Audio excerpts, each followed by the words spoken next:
Push on.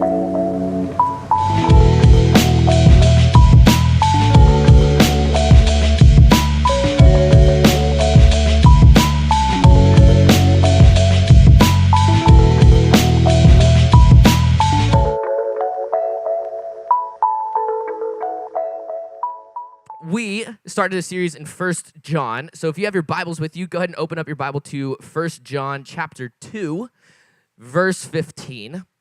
And while you're doing that, just a quick recap of what we've read so far. The book of 1 John, rather the letter of 1 John, is this letter written by John. Yes, you guys are the best.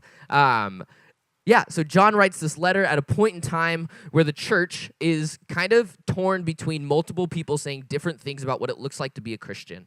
So Christianity's been around for a little bit now at this point. John's at the end of his life, and he goes, I'm going to write this letter to make sure they're not like chasing the wrong path, because people are saying, well, yeah, Jesus said that, but he didn't really mean this kind of thing. So there's all of this confusion, and what does it actually look like to follow Jesus right now? And John, being someone who was close to Jesus, a good friend of Jesus, again, even in his letters, he'll write, I'm John who Jesus loved, like very confident in his relationship with Jesus, says, as I'm on my way out here, let me just write this so you guys know. And takes it upon himself to give the church direction again. And this is what we're reading here. And in 1 John 2:15, before we read it, I just want to be very real with you guys and kind of open up my heart here. This message was really hard to like get through because I feel like so much of it I was challenged with this week. I kept getting to this place where I was like, frick, I'm not good at this. Like, I really need to work on this area of my life.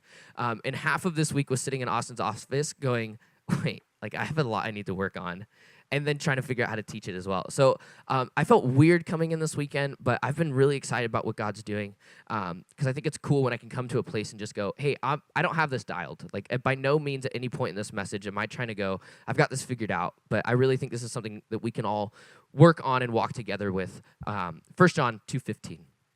It says, do not love the world or anything in the world. If anyone loves the world, the love of the Father is not in them. Oof. For everything in the world, the lust of the flesh, the lust of the eyes, and the pride of life comes not from the Father, but from the world. And the world and its desires pass away, but whoever does the will of God lives forever. Rough. I think I got to this passage, and for the first portion of it, I was like, what does this really actually mean? Like, I can't love anything. Like, this is a word that we throw around a lot, right?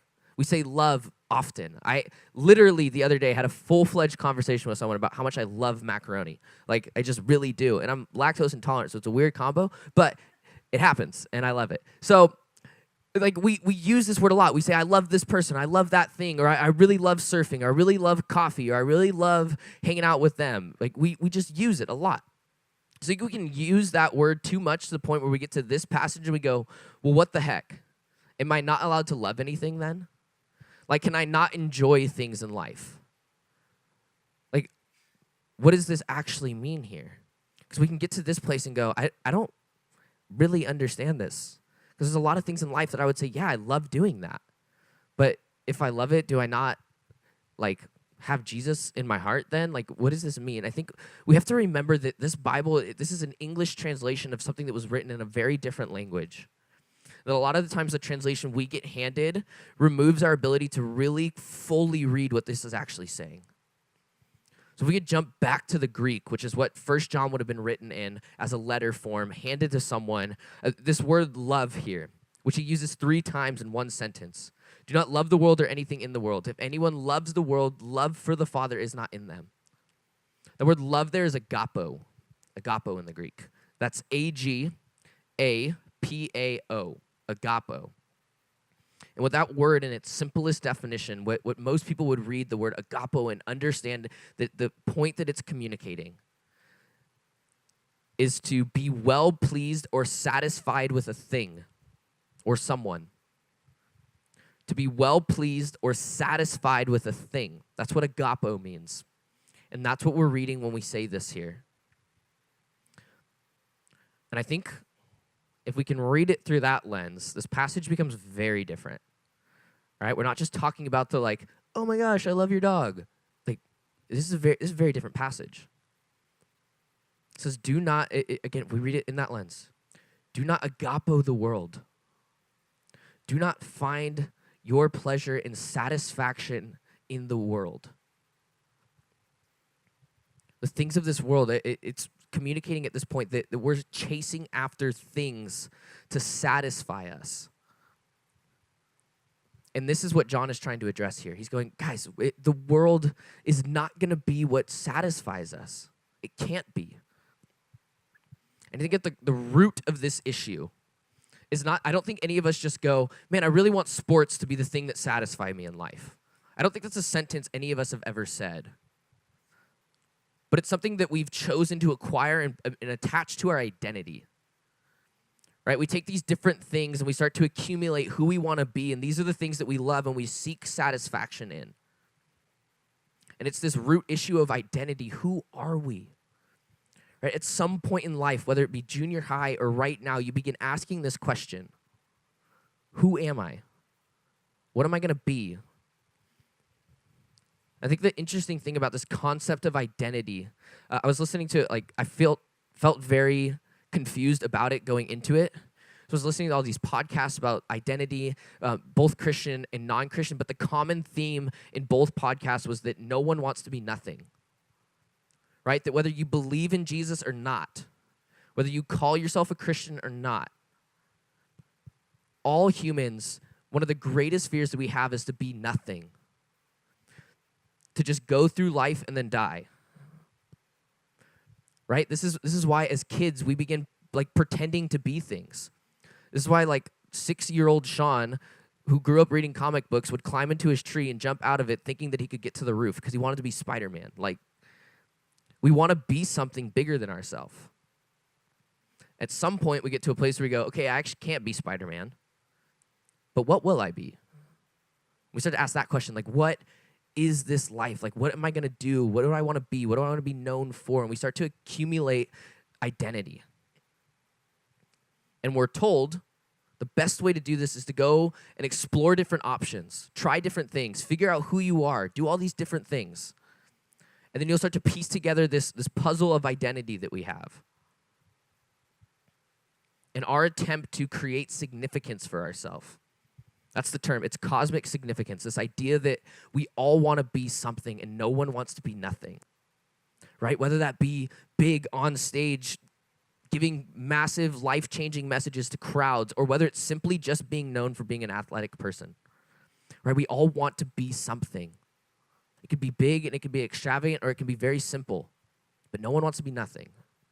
It's cosmic significance. And the worldly solution to this has been go find out who you are. Go figure it out. Try different things. Do different hobbies. What works for you? What doesn't work for you? Build together who you want to be. And in fact, we're told go make yourself who you want to be. This is where I walked into high school. I came into high school this short, skinny, awkward kid, like didn't know how to talk to people, but I did karate my whole life. And I was like, well, wrestling's kind of like karate, but you're not allowed to punch people. So maybe I can do that. So I joined the wrestling team and I found out I was good at it. So I was like, okay, I can be someone different. I don't have to be the like short, skinny, awkward kid. I can become this wrestler, and I can be known for wrestling, and I can make this my whole world, and I did for 4 years. I said, everything that I am is going to be a wrestler. I'd go to tournaments, and they'd have like tournament shirts, and I'd buy those, and I'd wear them to school because I wanted everyone to know this is who I am.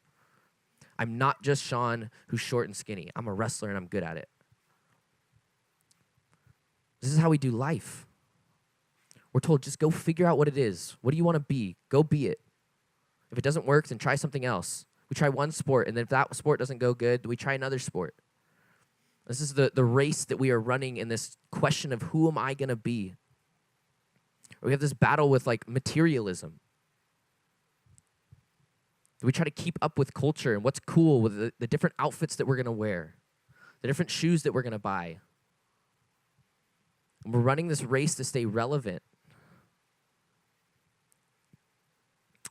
Social media. We seek satisfaction and pleasure out of social media.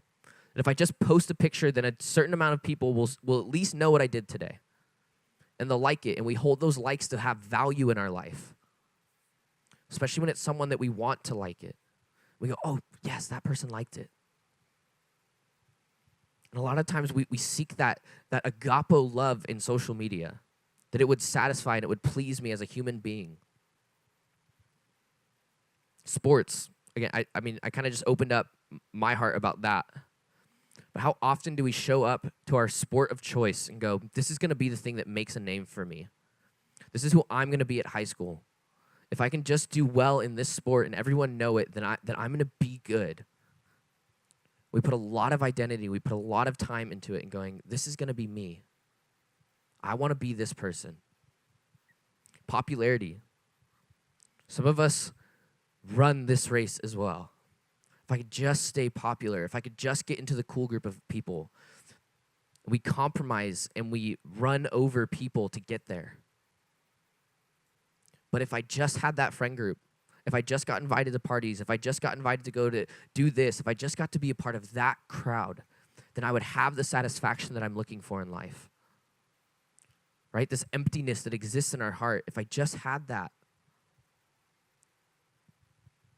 And I think a lot of our identity is trying to chase security more than it is trying to actually figure out who we are.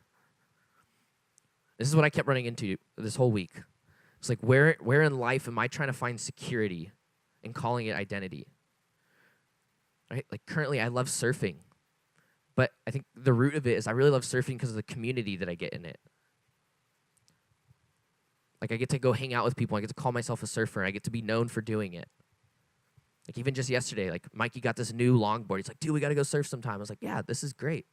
That's cool. That felt good. Ministry. This is a hard one. This is the one I wrestled with the most this week.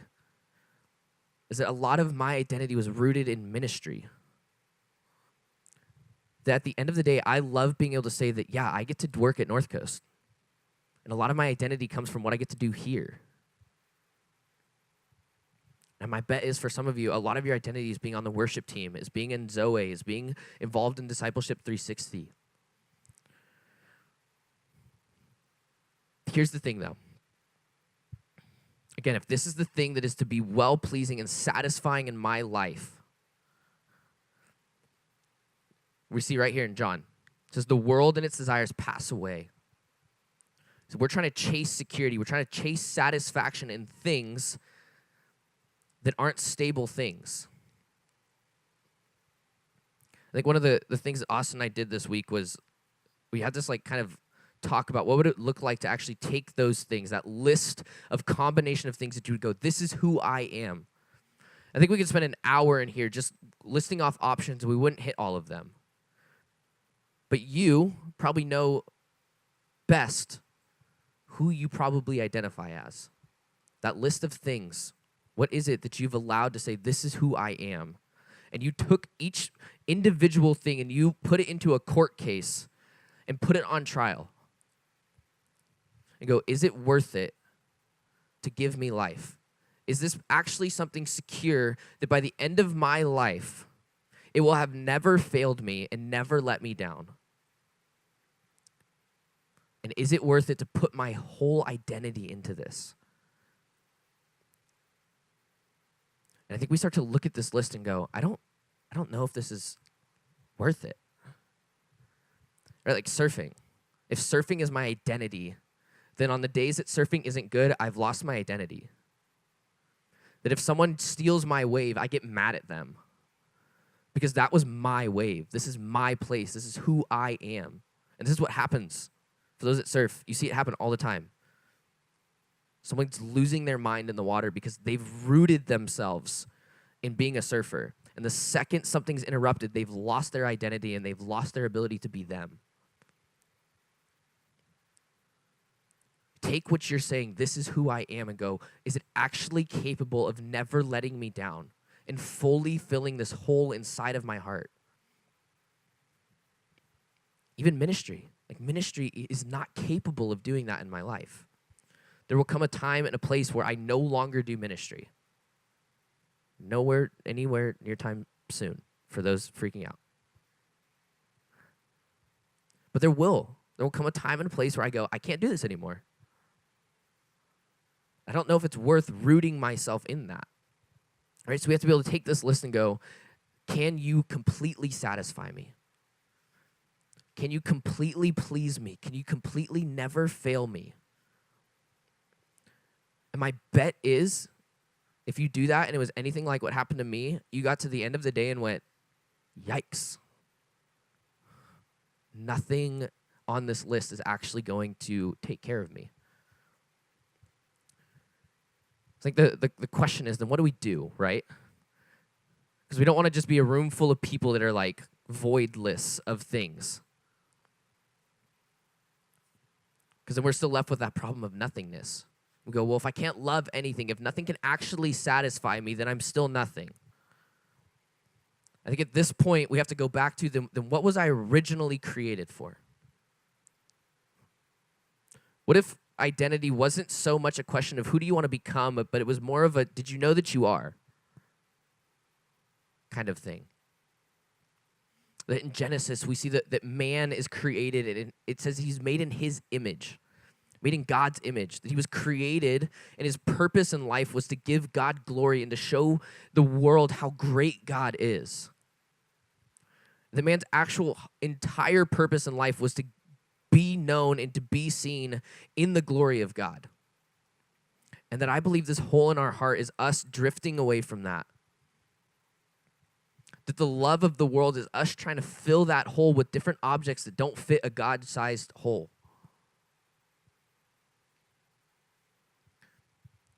That we've been told you can go figure out who you are. You can go design your life and make it whatever you want to be. And if it doesn't work out, go be something else.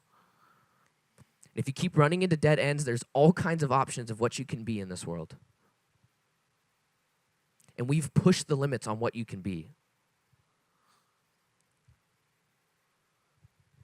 And yet I think instead of running that race of trying to figure out who you want to be in life, what if we actually just stepped back and said, actually, I've already been told who I am. And that hole in your heart was just waiting for you to know that you actually already have purpose. You already have an identity that's been handed to you. That when we were designed, when we were created to look like God, to give him glory and to go, I'm seen and I'm known in knowing that I am a child of God. This is who I am. I think sin in its simplest form is us going, God, I don't want to be who you've told me to be. Because we've been created to be like God, but every time we sin, we go, I don't want to be you, though. This is a problem I have. Like, I don't like when people tell me who I am. I just don't. And when people do, I go, well, I'm going to be different. This is what the Enneagram did to me. People came up to me, they're like, you're a 7. You're being a 7 right now. And I'm like, no, I'm not. I'm going to be an 8. And they're like, you can't be an 8. I'm like, well, then I hate this thing. Which is just dumb. That's just me being dumb. But I do it all the time. People are like, this is who you are. I'm like, nope, not anymore. I'm going to do something else now because I don't want to be predictable. I don't want to be simple. I want to be I want to do things. I want to have this cool reputation about me. I don't want you to understand me. So I got to this place where I was like, wait, I have to be one thing?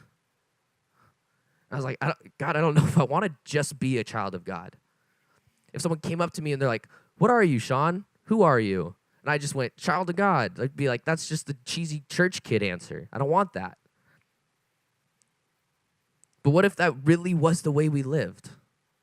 That if we, as all humans, whether you believe in God or not, seek to be nothing, or seek not to be nothing, that we all have this hole in our heart, this desire to be something, and one thing can fill it. What if we really actually began to live life going, I'm a child of God? And that was at the root of who we are, what we believed. And I don't think this message is just like, all right, get rid of everything you used to love and just be a child of God now. That would be insane. If you just all left this place and you're like, nope, not doing that anymore, not doing this anymore, nope, not playing sports, get rid of my phone, like not eating macaroni anymore. Like this would be a tragic event. I think we can be a child of God and believe it and then go do cool things. I think we can be a child of God and go, yeah, but I play sports. But if sports is your everything, You're going to get to a moment in life where you get hurt or it's gone, and you go, I don't know who I am anymore. If social media is your everything, you're going to get to a point where that app isn't cool anymore, and you go, I don't know who I am anymore. If your church is where you find your identity, and you graduate and you go to a different college, and you no longer have your church, you're going to go, I don't know who I am anymore. If ministry, like this is the thing I'm wrestling with right now. If I didn't have 9-10 anymore, would I still be me? I don't know. But if we tie our identity and our life to these things, there's going to be a moment where they go, I can't do it for you, Sean. I love in Matthew 22:37. We've talked about this passage a little bit in 9-10. But it's where this Pharisee, this religious leader, teacher of the law, comes up to that was him.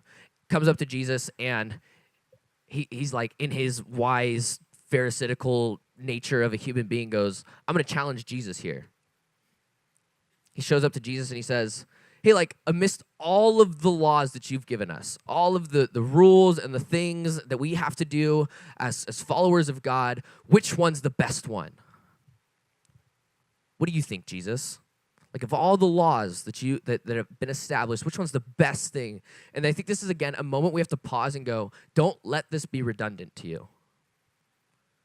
Right? If we look at Jesus as the creator of this universe, this person that perfectly glorified God, who spoke on behalf of God, who showed up, lived this perfect life, and died on behalf of us, says the greatest thing you can do with your life today is, let that hold value and significance. Don't let it just be another passage that we've read before. His answer, amidst all of the laws, which one's the greatest? Jesus replied, love the Lord your God with all of your heart, with all of your soul, and with all of your mind. Love the Lord your God with all of your heart, with all of your soul, and with all of your mind. That word love there, it's agapo. It's that same word that we're looking at right here that says, don't find fulfillment and satisfaction in the things of this world. And then Jesus goes, the greatest thing you can do with your life today is to find all of your pleasure and satisfaction in loving him, in knowing him. But what do? We go, I don't want to just find it in him. I don't trust him enough to do that for me. That's how I feel. I don't trust him enough to do that for me. I want to be good at sports. I want to go get good waves. I want to be known for being good at ministry. I don't trust you enough to do that for me, God. And again, this is at the root of this issue is us going, God, I don't trust you enough to do what you've already said. I don't trust you enough to be just a child of God. I don't want to find my satisfaction in everything that I am in just you. This happened in our small group this week. We're hanging out, and one of our guys was like, I just don't feel satisfied right now. And I was like, thinking about it myself. I was like, I don't either. I was just like, who in here feels satisfied? None of our guys raised their hand. I think that it's not like at the end of this message, we're all just going to have it figured out. Like, we leave this place and we're all just like, yay, I'm fully filled in Jesus today. I'm a child of God. There's a lot that happens in our day that goes, don't believe that. It's not true. You're not worthy of being a child of God. You know what you did. There's a lot against us that goes, you can't call yourself that. You can't find yourself in that identity. And I'm gonna invite Michaela back up here as we kind of close up. But I think in light of that, and again, this is me coming up here going, I'm figuring it out this week. But just through multiple conversations and just talking to people about it, I was talking to Jeff a while ago, and I've said this before, but I think one of the most encouraging things he challenged me to do, and a few years ago, I went through this like huge crisis of like, again, I couldn't wrestle anymore. I got hurt my senior year. Like, I wanted to be a wrestler like my whole life, and I couldn't do that anymore. So I was trying to figure out who I was, but then I was also like wrapped up in ministry, and a lot of my identity was rooted in like being a member of 910. And it was just like in this crazy place, and I just came to Jeff. I was like, I don't know who I am. Like, it was a weird thing to say to him. I was like, I don't know who I am. I'm 20, and I can't figure out who I want to be, and I'm so worried about what everyone thinks about me, and it's exhausting, and I'm tired of it. And he just said the most encouraging thing ever. He's like, well, if you don't know who you are, why don't you start with what's true then?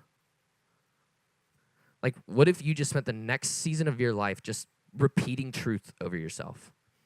Like, this book is so full of stuff about you that we can't argue with. God's going, this is what I think about you. He said, what if we just started with declaring truth over each other daily? He said, you should start doing declarations. He gave me this list of things that should start just reading. And I think, how cool would that be if we started our day going, this is what I know about me. Everything else will fall into place. But this is at the root of who I am as a person in this world today. This is who I am. I can be this and do other things, absolutely. But this has to be who I am. And this list looks like, I just start, and I say this, I'm a child of God. I'm a citizen of the kingdom. Just knowing that this isn't my home. That there's a greater place in store for me. That this life isn't just it. Because there's a higher hope in my life. I'm an heir to the throne. I have authority from the Holy Spirit. And I walk with the Holy Spirit. You know how encouraging that one is right now? When I feel like all of my friends are just like in a relationship or dating or married or something like that, and just to go, I'm not freaking alone today. Like, I have God walking beside me here right now going, good job. I love you, bud. And he's never not there.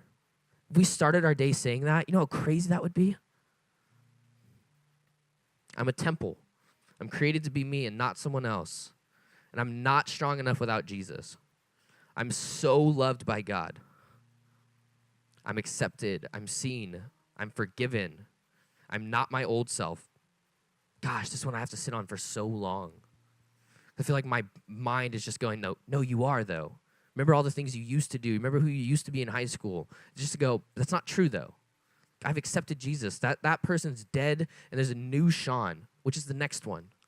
I'm a new creation. I'm free from sin. I have victory, and I'm satisfied with you, God. Right? Like, how cool would it be if we actually went into our day believing that, saying that over ourselves, till we got to a moment where it didn't agree with it, or someone said that's not true, or culture said, go be someone else. We went, but that's not true. Right? If you walked into your day confident in who you are and who you were created to be, you would get to moments that said, be something else, and go, no, that's dumb. I know who I am. It's way better. I don't want to try and be something when I already know that I am something. And I think with this, in light of 1 John and how much he challenges us to encourage one another, like, what if our encouragement for each other wasn't so shallow? Like, what if it wasn't just based on performance of how good you were at sports and us just coming up and saying, hey, like, you did a really good job on your sport. Or like, hey, I really like your outfit. Like, that shirt's really cool. What if our encouragement for each other actually fulfilled the hole that's in our heart and actually spoke to this calling in our life? And we actually started to, I think it would be weird for a little bit because it would be new, but I think we'd get used to it. If we actually started coming up to each other and going, hey, you're representing God really well today. Or hey, I just want to remind you, you're so loved. You're forgiven. You've been made new in Jesus. It's so cool what God's doing in your life. I really think that's the calling of the church.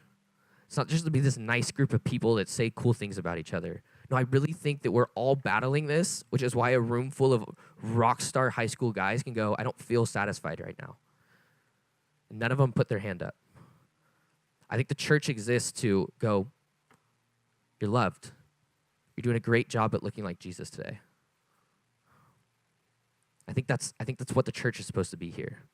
So we're going to use this next couple moments. Again, I'm not going to ask you guys to stand up or anything. I think this is a really cool moment for you to just sit on this message and go, I think there's 3 different categories of people here today.